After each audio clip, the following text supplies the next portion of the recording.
بسم الله الرحمن الرحيم. عن البراء بن عازب رضي الله تعالى عنه قال: خرجنا مع النبي صلى الله عليه وسلم في جنازة رجل من الأنصار فانتهينا إلى القبر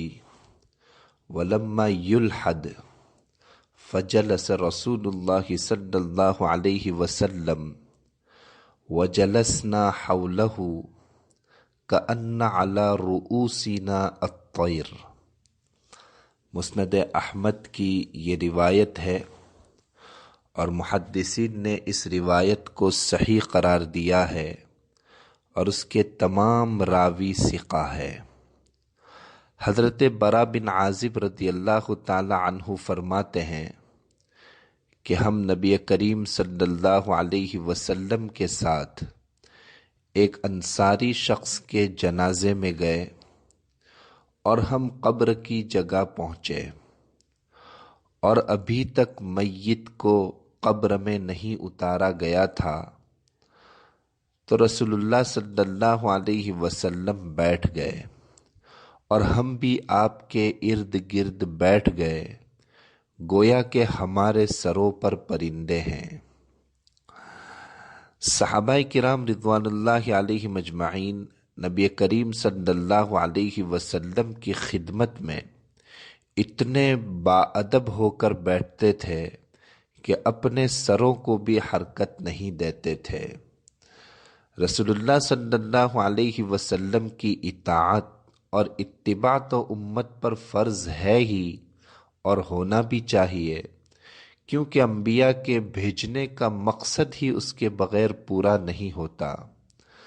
لیکن حق تعالیٰ نے ہمارے رسول مقبول صلی اللہ علیہ وسلم کے بارے میں صرف اسی پر یعنی اطاعت اور اتباع پر اکتفا نہیں فرمایا، بلکہ امت پر آپ کی تعظیم، آپ کی توقیر، آپ کا ادب اور احترام کو بھی لازم قرار دیا ہے، اور قرآن کریم میں جگہ جگہ آپ کے اس کے آداب سکھائے گئے ہیں۔ قرآن کریم میں ایک جگہ اللہ تبارک و تعالیٰ کا ارشاد ہے: یا ایھا الذین آمنوا لا تقدموا بین یدی اللہ ورسولہ واتقوا اللہ ان اللہ سمیع علیم، کہ اے مومنو، اللہ اور اس کے رسول سے پیش قدمی نہ کرو اور اللہ سے ڈرتے رہو، بے شک اللہ تعالیٰ سننے والا اور جاننے والا ہے۔ اس آیت کا مطلب یہ ہے کہ جس مجلس میں حضور صلی اللہ علیہ وسلم تشریف فرما ہوں اور کوئی معاملہ پیش آئے تو آپ سے پہلے کوئی نہ بولے۔ جب آپ صلی اللہ علیہ وسلم کلام کریں تو سب خاموش ہو کر سنیں، ہاں آپ ہی کسی کو جواب کے لیے حکم فرما دیں تو وہ جواب دے سکتا ہے۔ اسی طرح اگر آپ چل رہے ہیں تو کوئی آپ سے آگے نہ بڑھے، کھانے کی مجلس ہے تو آپ سے پہلے کھانا شروع نہ کرے۔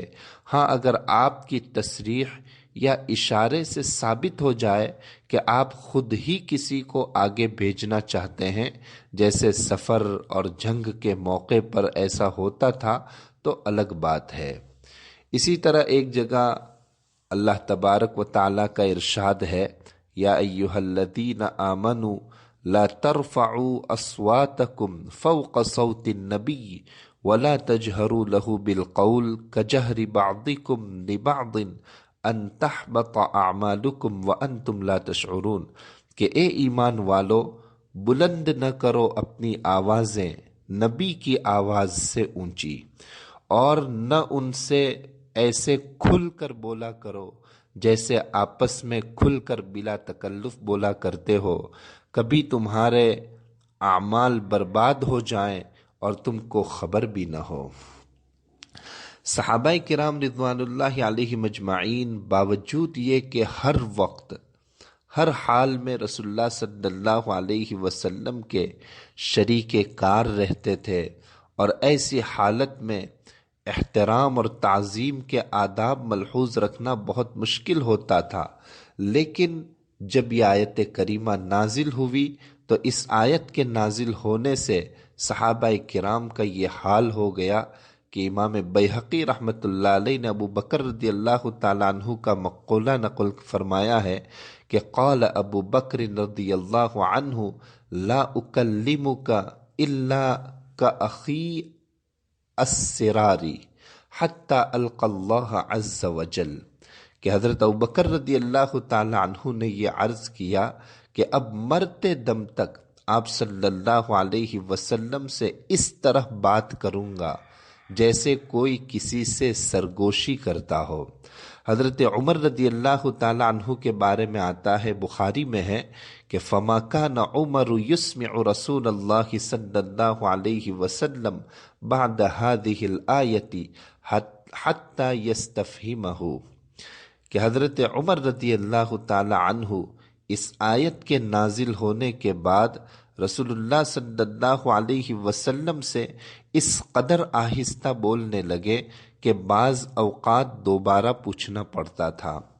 حضرت ثابت بن قیس رضی اللہ تعالی عنہ طبعی طور پر بہت بلند آواز تھے، یہ آیت سن کر وہ بہت ڈر گئے اور اپنے گھر میں سر جھکا کر بیٹھ گئے کہ کہیں ان کے اعمال ضائع نہ ہو جائیں۔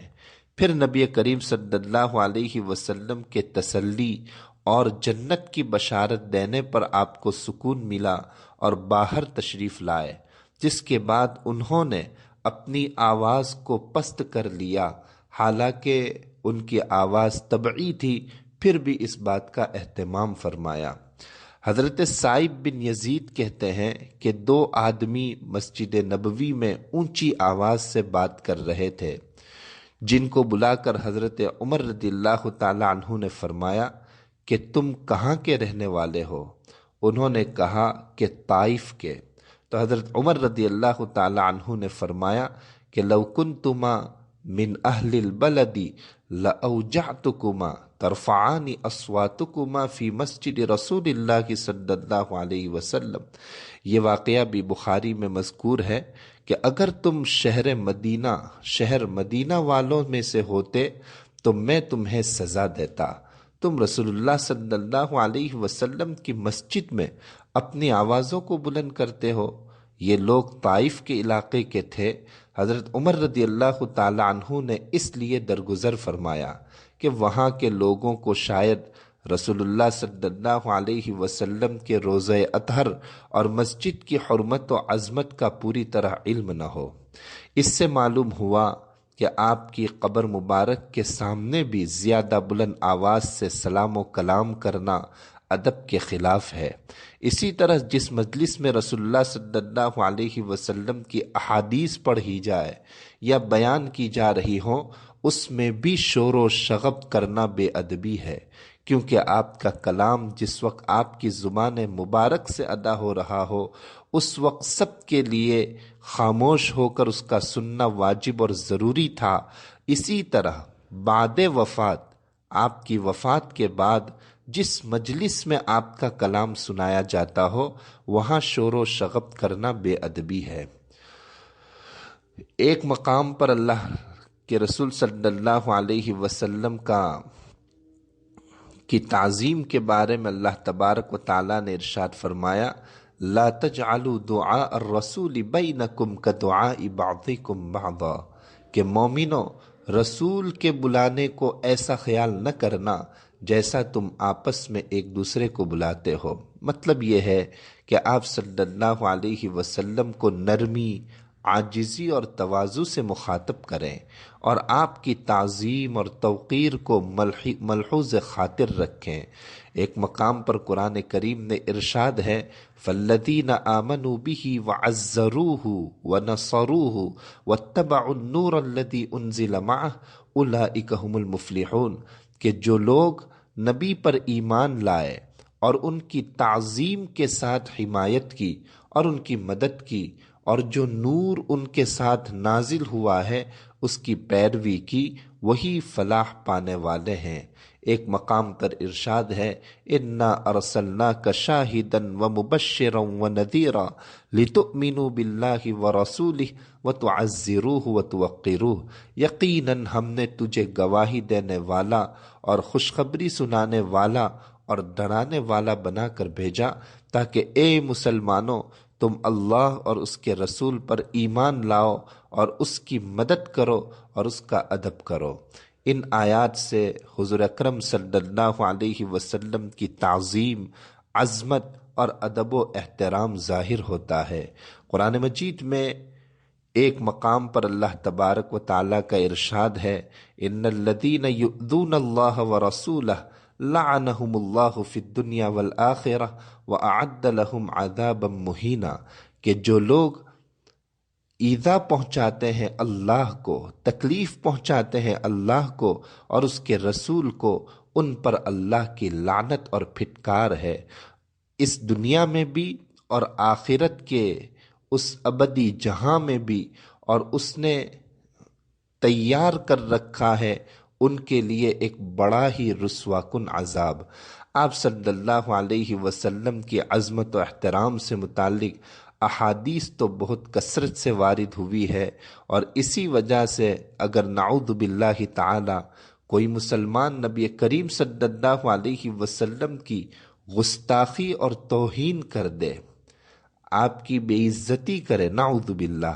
تو وہ دائرہ اسلام سے خارج اور مرتد ہو جاتا ہے، اور اسلامی حکومت میں شرعی اصولوں کے مطابق گستاخی ثابت ہونے پر اور توبہ نہ کرنے کی صورت میں اس کی قانوناً سزا قتل ہے۔ اللہ تبارک و تعالی ہماری حفاظت فرمائے، نبی کریم صلی اللہ علیہ وسلم سے